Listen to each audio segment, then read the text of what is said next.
എനിക്കിന്ന് കൊഴുവ മീനാണ് കിട്ടിയിരിക്കുന്നത്. കൊഴുവ എന്ന് വെച്ചാൽ നൊത്തോലി. ഞങ്ങൾ തിരുവനന്തപുരത്തുകാർ നൊത്തോലി എന്ന് പറയും. അത് പീര വയ്ക്കാൻ പോവേണേ. അതിനായിട്ട് ഞാൻ അരയ്ക്കാൻ തേങ്ങ, മഞ്ഞൾപ്പൊടി, മുളക് പൊടി, ചെറിയുള്ളി, ഇത്രയും പുളി മതി കേട്ടോ. പിന്നെ കറിവേപ്പില ഇത്രയും എടുത്തിട്ടുണ്ട്. ഞാൻ എടുത്തുകൊണ്ട് വരട്ടെ. അടിച്ചെടുത്തിട്ടുണ്ടേ. ഇനി നമുക്ക് കടുക് പൊട്ടിക്കാം. എണ്ണ ഒഴിച്ച് കൊടുത്തിട്ടുണ്ടേ. കടുക് ഇട്ട് കൊടുക്കാം.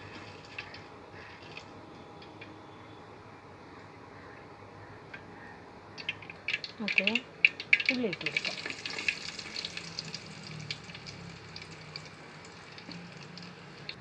മുളകിട്ട് കൊടുക്കാം.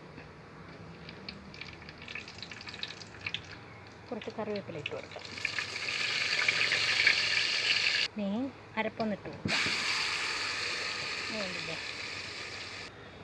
അല്പം വെള്ളം കൂടെ ഒഴിച്ച് കൊടുക്കാം. ഞാൻ ഇനി ഈ മീനിലിടുന്നതിനായി പുളി, അതായത് പുളിഞ്ചിക്ക, പച്ചമുളക്, മുരിങ്ങക്കായ ഇത്രയും വച്ചിട്ടുണ്ട്. ഇതുകൂടെ ഇട്ട് കൊടുക്കാം. അല്പം ഉപ്പിട്ട് കൊടുക്കാം.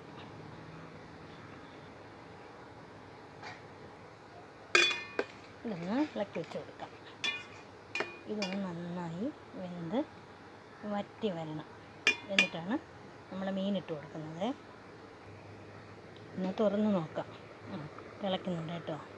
അടച്ച് വെച്ച് കൊടുക്കാം. നമുക്കൊന്നുകൂടെ ഒന്ന് തുറന്ന് നോക്കാം. കറി വറ്റി വരുന്നുണ്ട്. കുറച്ചുകൂടെ ആവാനുണ്ട്.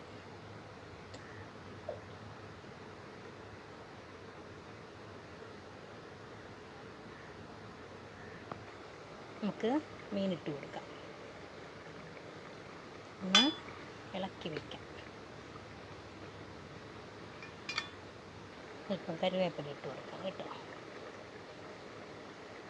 അടച്ച് വെച്ച് കൊടുക്കാം. അപ്പോൾ മീൻ പീര റെഡി ആയിട്ടുണ്ട്. അത് എണ്ണയൊക്കെ തെളിഞ്ഞ് മീൻ പീര റെഡി ആയിട്ടുണ്ട്. ഓക്കേ.